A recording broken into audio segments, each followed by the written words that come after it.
Bom dia, alunos do quinto ano da Escola Estadual Presidente Café Filho.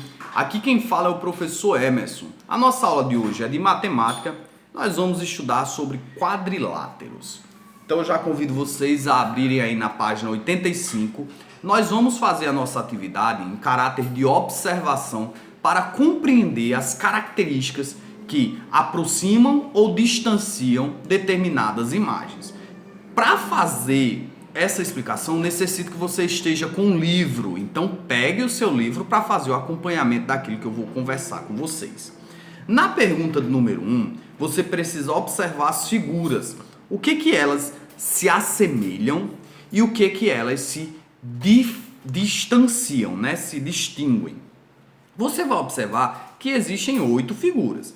Todas elas são diferentes, mas o traçado, certo? A forma como elas são desenhadas vão torná-las mais próximas ou mais distantes em relação a características. E eu vou abordar essas 3 características já na pergunta número 2, onde nós vamos ver o que são paralelos, certo? Os paralelos são traçados que são feitos de forma laterais. Então os traçados eles podem ser feitos paralelos em pé, eles podem ser feitos paralelos deitado. Isso vai fazer com que a figura ela possua um par de paralelos ou 2 pares de paralelos. Observe, voltando para a pergunta número 1, que todas as imagens possuem 4 linhas, 4 traçados. E que esses traçados, alguns deles, possuem tamanhos diferentes. Eles não estão paralelos, em posições diferentes. Mas, por exemplo, olhando o quadrado, que é a figura do número 4, você vai observar que tanto as linhas que estão na horizontal quanto as que estão na vertical, elas possuem os mesmos tamanhos. Então, elas possuem 2 pares de paralelos. Esse paralelo e esse paralelo, formando o quadrado. O mesmo se aplica ao retângulo, que é a imagem 8. Mas quando você observa a imagem 6, você não vai ver nenhum traçado que ele está paralelo ao outro em posição e em tamanho. Não possui nenhum traçado. No caso da imagem 5, você vai ver que sim, existem paralelos, certo? Que no caso são esses 2. Eles não possuem o mesmo tamanho, mas eles estão na mesma posição. No caso, esses aqui, eles não estão na mesma posição. Para que eles fossem paralelos, esse daqui precisaria estar assim. Aí sim seriam paralelos. No caso aqui, a figura 5, eu possuo apenas um par de paralelos. Então, espero que vocês tenham entendido.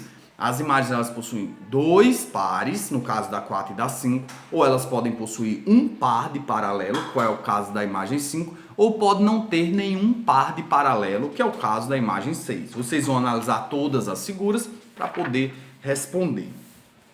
O outro assunto que está já na página 86 se trata do ângulo reto. Para você lembrar o que é o ângulo reto, eu convido vocês a voltarem lá na página 80, na pergunta número 3. Lá mostra o que se trata de um ângulo reto. Então imagine aqui a minha tela, certo? Ela se trata de um retângulo, certo? Se trata de um retângulo.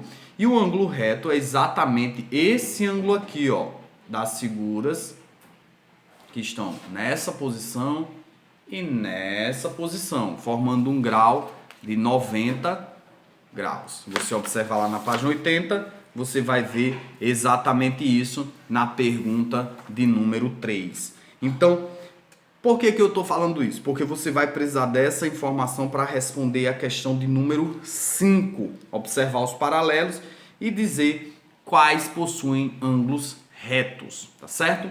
As outras perguntas são informações que vocês conseguem captar dentro do próprio contexto que está sendo explicado aqui e daquilo que eu acabei de falar. Qualquer dúvida, reveja o vídeo e observe o que eu pedi para que vocês fizessem análise, tá? Lembrem de assinar o nome de vocês nos comentários e respondam as perguntas que vão da página 85 até a página 88, tá bom? Fiquem com Deus e até a próxima aula. Tchau, tchau.